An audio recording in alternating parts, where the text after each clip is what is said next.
जय हिंद दोस्तों। आप सभी का स्वागत है आपके अपने YouTube channel study with Ranjit में। आज के वीडियो में हम लोग डीएलएड के फर्स्ट सेमेस्टर के मैथ के बारे में पढ़ेंगे और सबसे पहले शुरुआत करेंगे नंबर्स यानी संख्याओं से। तो चलिए शुरू करते हैं। देखिए, जो नंबर्स हैं यानी संख्याएं जो हैं ये कई प्रकार की होती हैं, जैसे वास्तविक संख्याएं, परिमेय संख्याएं, अपरिमेय संख्याएं, प्राकृतिक संख्याएं, पूर्ण संख्याएं। मतलब संख्याएं जो हैं कई प्रकार की होती हैं। तो आज के इस वीडियो में हम लोग उन्हीं के बारे में समझेंगे। तो सबसे पहले हम वास्तविक संख्याओं को देखते हैं। क्या वास्तविक संख्याएं? वास्तविक संख्याएं, वास्तविक संख्याएं जो हैं, वास्तविक संख्याओं को कहते हैं रियल नंबर्स। क्या कहते हैं? Real numbers.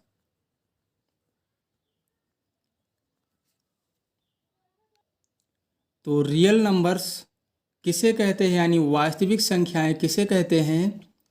तो ऐसी संख्याएं जो किसी प्रश्न या किसी भी समीकरण को हल करने से प्राप्त होता है, उन संख्याओं को क्या कहते हैं? वास्तविक संख्याएं कहते हैं। और वास्तविक संख्याएं जो हैं ये परिमेय संख्याएं भी होती हैं और अपरिमेय। इसका मतलब ये है कि जो वास्तविक संख्याएं हैं ये परिमेय और अपरिमेय दोनों होती हैं।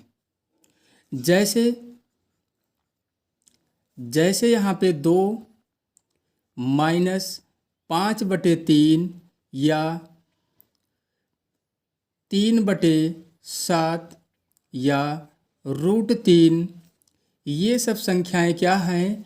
ये सब संख्याएं वास्तविक संख्याएं हैं, क्योंकि इनमें परिमेय संख्या भी है और अपरिमेय संख्या। तो ये सब संख्याएं क्या हैं? परिमेय संख्याएं। और √3 क्या है? अपरिमेय। तो इन संख्याओं को क्या कहेंगे? वास्तविक संख्याएं यानी रियल नंबर्स। और अब चलते हैं परिमेय संख्या को देखते हैं। किसे? परिमेय संख्याएं। तो परिमेय संख्याएं को क्या कहते हैं? परिमेय संख्याओं को कहते हैं रैशनल नंबर्स। क्या? Rational numbers. तो परिमेय संख्या किसे कहते हैं? ऐसी संख्याएं जिनको P/Q के रूप में व्यक्त किया जा सकता है। P/Q के रूप में व्यक्त किया जा सकता है, उन संख्याओं को क्या कहते हैं? परिमेय संख्याएं कहते हैं। बस इस बात का ध्यान रखना है कि जो Q का मान होगा वो 0 नहीं होना चाहिए। क्या? Q का जो मान है 0 नहीं होना चाहिए।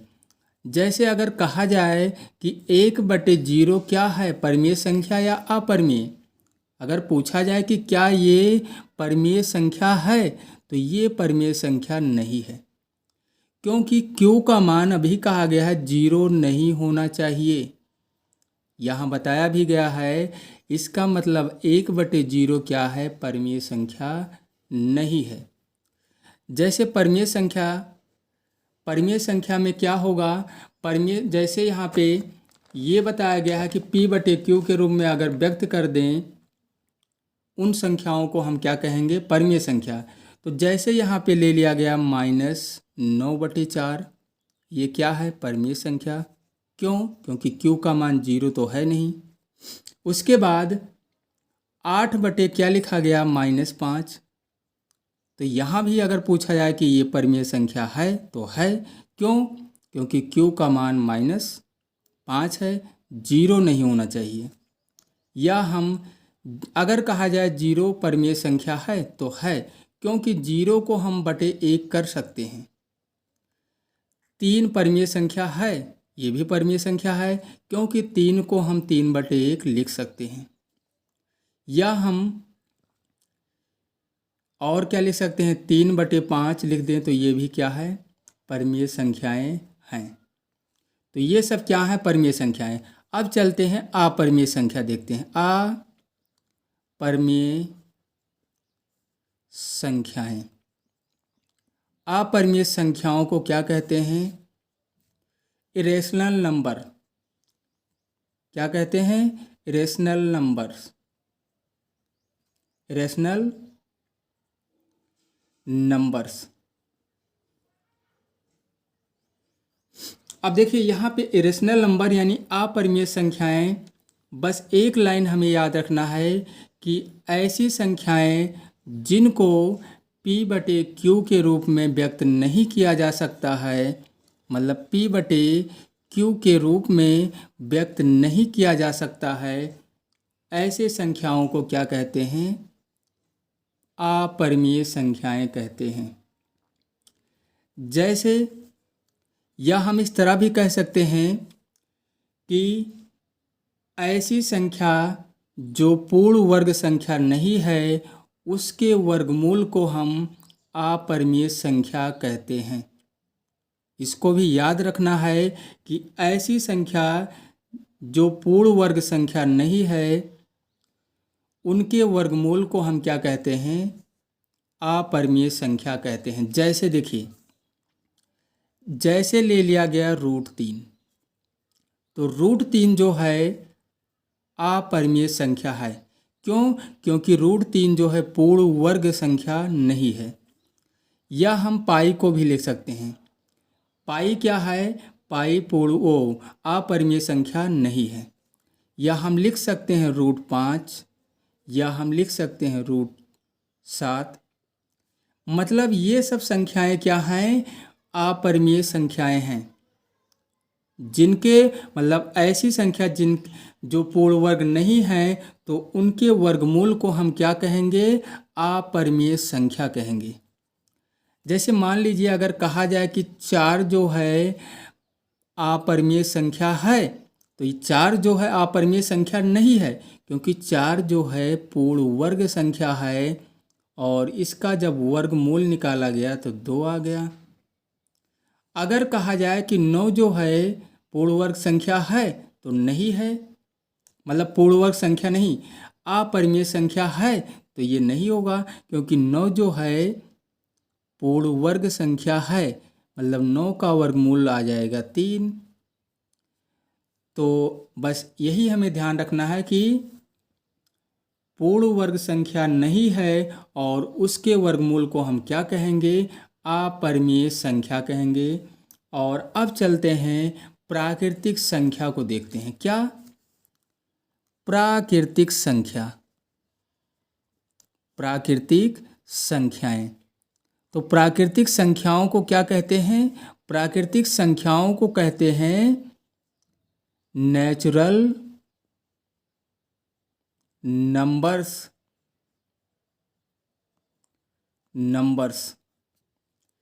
तो प्राकृतिक संख्याओं को क्या कहते हैं, नेचुरल नंबर्स।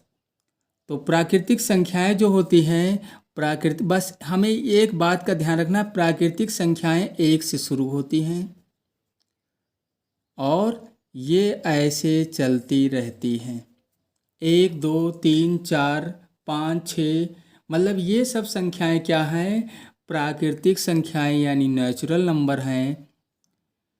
बस हमें इसी बात का ध्यान रखना है कि प्राकृतिक संख्याएं 1 से शुरू होती हैं।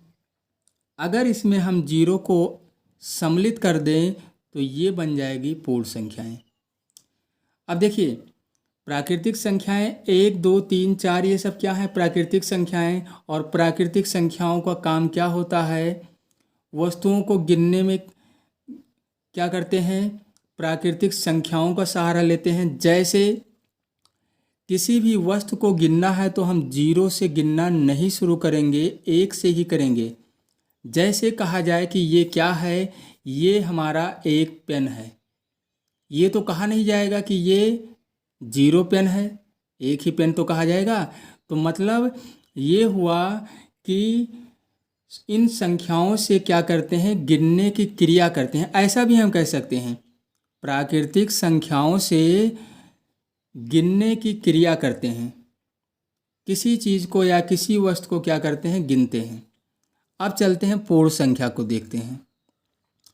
पूर्ण संख्याएं, पूर्ण संख्याएं जो हैं इनको बोलते हैं होल नंबर्स। होल नंबर्स क्या कहते हैं, होल नंबर्स। अब देखिए, प्राकृतिक और पूर्ण संख्याओं में कोई अंतर नहीं, थोड़ा सा एक अंतर है, केवल क्या, इसमें 0 भी शामिल होता है। किसमें, पूर्ण संख्याओं में 0 को भी शामिल किया जाता है, तभी संख्याएं क्या होती हैं, पूर्ण होती हैं। प्राकृतिक संख्याओं में अगर 0 को शामिल कर दिया गया तो वो संख्याएं क्या हो जाएंगी, पूर्ण संख्याएं। बस इतना ही याद रखना है। और अब चलते हैं सम संख्या देखते हैं। क्या, सम संख्या। तो हम लोग अब सम संख्या को देखेंगे। सम संख्याएं, सम संख्याएं जो हैं, सम संख्याओं को कहते हैं इवन नंबर, इवन नंबर्स। तो देखिए, सम संख्या जो है, सम संख्या किसे कहते हैं, तो ऐसी संख्याएं जो 2 से पूर्णतः विभाज्य हो जाती हैं उन संख्याओं को क्या कहते हैं, सम संख्या। एक लाइन हमें याद रखना है कि ऐसी संख्या जो 2 से पूर्णतः विभाज्य हो जाए उसे क्या कहेंगे, सम संख्याएं। जैसे 2, 4, 6, 8, 10, 12, 14, ये सब संख्याएं क्या हैं, 2 से विभाज्य हैं। इसका मतलब ये सब संख्याएं क्या हैं, सम संख्याएं यानी इवन नंबर्स हैं। उसके बाद विषम संख्या को देखते हैं। विषम संख्याएं, विषम संख्याएं जो हैं इसको कहते हैं ऑड नंबर्स, ऑड नंबर्स। तो देखिए, विषम संख्या जो संख्याएं 2 से विभाज्य नहीं हो पाती हैं उन संख्याओं को क्या कहते हैं, विषम संख्याएं। एक लाइन हमें याद रखना है, जो संख्याएं 2 से विभाज्य नहीं हो पाती हैं उन संख्याओं को क्या कहते हैं, विषम संख्याएं। जैसे 1, 3, 5, 7, 9, 11, ये सब संख्याएं क्या हैं, विषम संख्याएं हैं। बस हमें यही याद रखना है कि जो संख्याएं 2 से विभाज्य नहीं हो पाती हैं उन संख्याओं को विषम संख्या कहते हैं। अब चलिए भाज्य संख्या को देखते हैं। क्या, भाज्य संख्याएं।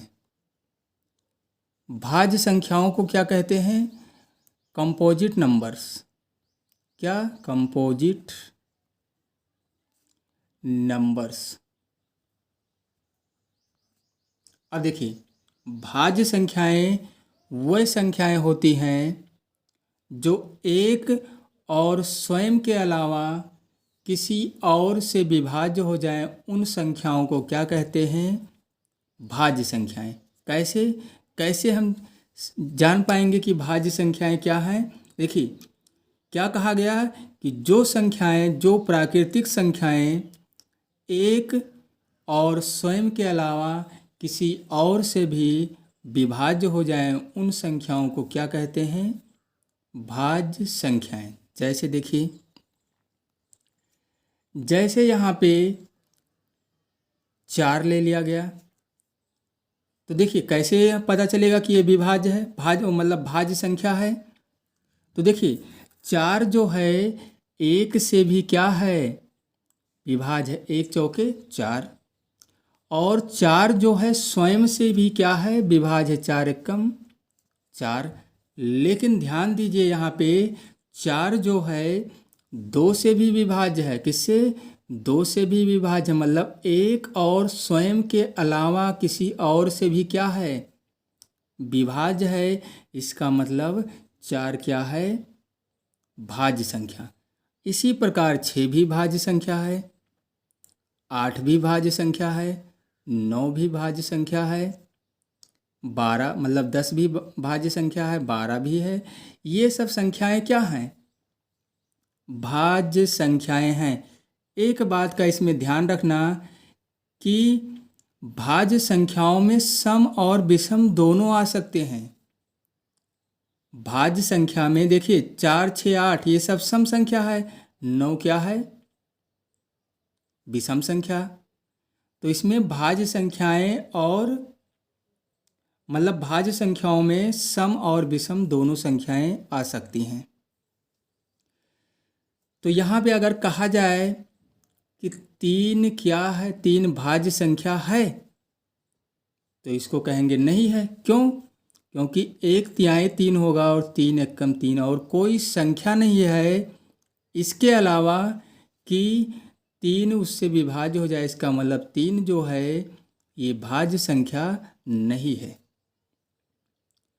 तो भाज्य संख्याएं क्या है, बस हमें ध्यान रखना इसी बात का कि जो संख्याएं एक और स्वयं के अलावा किसी और भी संख्या से क्या हो विभाज्य हो, उन्हें क्या कहते हैं भाज्य संख्याएं कहते हैं। तो भाज्य संख्याएं हो गए हैं। तो भाज्य संख्याएं के बाद हम चलते हैं अभाज्य संख्याएं की तरफ। किधर? अभाज्य संख्याओं की तरफ। अभाज्य संख्याएं, अभाज्य संख्याएं। अभाज्य संख्याओं को कहते हैं प्राइम नंबर्स। क्या कहते हैं? Prime numbers. अब देखिए प्राइम नंबर्स जो हैं यानी अभाज्य संख्याएं क्या हैं? तो अभाज्य संख्याएं उन संख्याओं को कहते हैं जो स्वयं मतलब एक और स्वयं के अलावा किसी तीसरी संख्या से मतलब किसी और संख्या से क्या विभाज्य ना हो, उन संख्याओं को क्या कहते हैं? उन संख्याओं को क्या कहते हैं? अभाज्य संख्याएं। जैसे यहाँ पे 2 हो गया। अब यहाँ पे देखिए 1 क्यों नहीं हो सकता है? अभाज्य संख्या क्यों नहीं हो सकती है? क्यों? क्योंकि उसके 2 गुणनखंड होने चाहिए। एक जैसे 1 का गुणनखंड 1 ही होगा, मतलब 1 जो केवल अपने आप से विभाज्य है, तो गुणनखंड 2 होने चाहिए। ऐसा नहीं है कि 1 क्या है ये अभाज्य संख्या नहीं है। 1 जो है ये अभाज्य संख्या नहीं है। इस बात का ध्यान रखना है। जो अभाज्य संख्या है वो 2 होगी। तो 2 जो है अभाज्य संख्या के 2 गुणनखंड होने चाहिए।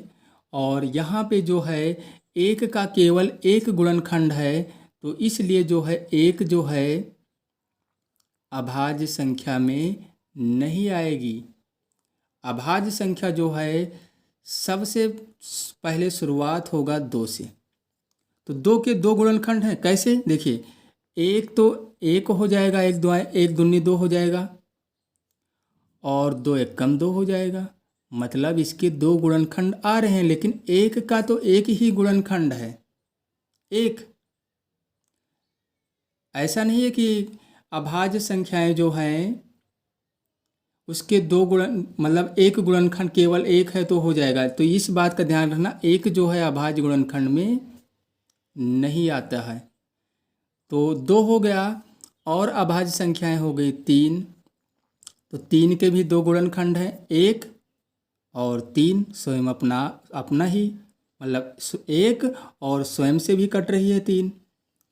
5 भी हो जाएगा एक पंचे 5 और 5 एकम 5, इसके भी 2 गुणनखंड है। 7 है, 9 नहीं होगा, 8 भी नहीं होगा, 11 होगा, 13 होगा, उसके बाद 17, 19, 23, ये सब क्या हैं? ये सब अभाज्य संख्याएं हैं, मतलब प्राइम नंबर्स हैं। 23 के बाद 29, 31, ये सब संख्याएं क्या हैं? ये या तो स्वयं अपने आप से कटेंगी, विभाज्य होंगी, या तो 1 से। इन संख्याओं को क्या कहेंगे? अभाज्य संख्याएं। चलते हैं अब सह अभाज्य संख्या को देखते हैं। सह अभाज्य संख्या, संख्याएं, सह अभाज्य संख्याएं, इसको हम कहते हैं को प्राइम नंबर्स। क्या कहेंगे? को प्राइम नंबर्स। तो सह अभाज्य संख्याएं किसे कहते हैं? अभाज्य संख्याएं समझ में आ ही गया होगा। तो सहअभाज्य संख्याएं किसे कहते हैं? तो देखिए, सहअभाज्य संख्याएं उन संख्याओं को कहते हैं जिनमें एक के अतिरिक्त कोई और, मतलब कोई उभयनिष्ठ गुणनखंड ना हो। उभयनिष्ठ का मतलब कॉमन। कॉमन को हिंदी में क्या कहते हैं? उभयनिष्ठ। अब देखिए कैसे, एग्जाम्पल एक लेते हैं इसका। जैसे ले लिया जाए यहाँ पे 9 और 16। 9 और इसमें 2 संख्याएं होती हैं, सह अभाज्य में 2 संख्याएं होती हैं। और इसमें कहा जाए अगर कि 9 और 16 सह अभाज्य संख्याएं हैं, तो हैं। क्यों हैं? देखिए क्या कहा गया है, ये बताया गया है इसमें। ये कहा गया है कि ऐसी 2 प्राकृतिक संख्याएं, मतलब 2 संख्याएं होनी चाहिए। इस बात का भी ध्यान रखना, संख्याएं 2 होती हैं। ऐसी प्राकृतिक 2 संख्याएं जिनमें एक के अतिरिक्त कोई और उभयनिष्ठ गुणनखंड ना हो, उन संख्याओं को क्या कहते हैं? सह अभाज्य संख्याएं। तो देखिए एक तो इसका गुणनखंड होगा ही, 9 एकम 9, 1 9 9, और 16 एकम 16, तो एक तो है। मतलब अगर देखा जाए तो 9 का जो गुणनखंड होगा 1 गुणे 3 गुणे क्या होगा? 3। 16 का क्या होगा? 1 गुणे 2 और 2 दूनी 4, दूनी 8 और दूनी 16। तो इन दोनों का जो गुणनखंड किया गया है, मतलब ये देखा गया है कि 16 किससे, मतलब इसके गुणनखंड में केवल एक ही तो उभयनिष्ठ है। इसका मतलब ये सह अभाज्य संख्या है। जैसे एक एग्जाम्पल और लेते हैं। कहा जाए 5 और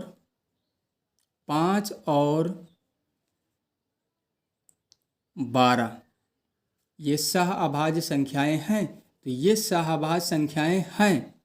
कैसे? इनमें केवल उभयनिष्ठ जो गुणनखंड होगा, मतलब उभयनिष्ठ गुणनखंड जो है इन दोनों का एक ही होगा और कोई संख्या इसके अलावा नहीं होगी।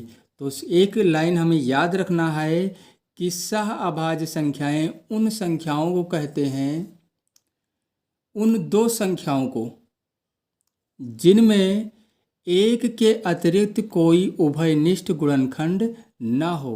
और उभयनिष्ठ किसे कहते हैं? इसे दोनों में क्या है? एक कॉमन है। तो इसका मतलब इसे ही उभयनिष्ठ कहते हैं। एक यहाँ भी है, एक यहाँ भी है। एक सभी संख्याओं का गुणनखंड होता है, इस बात का भी ध्यान रखना है। एक जो है सभी संख्याओं का गुणनखंड होता है, चाहे जो भी संख्या हो, सभी संख्याओं का गुणनखंड एक होता है, सब में एक होता है। ऐसा नहीं कि केवल किस एक ही कोई संख्या में होगा। जैसे यहाँ दिखाया गया कि 9, इसमें भी 1, इसमें भी। सभी संख्याओं का गुणनखंड 1 होता है, इस बात को याद रखना है। तो सहअभाज्य संख्याएं किसे कहते हैं? जैसे 9 और 16, इसको भी बताया गया। 5 और 12, ये भी सहअभाज्य संख्याएं हैं। तो आज के इस वीडियो में इतना ही, और फिर मिलते हैं अगले वीडियो में।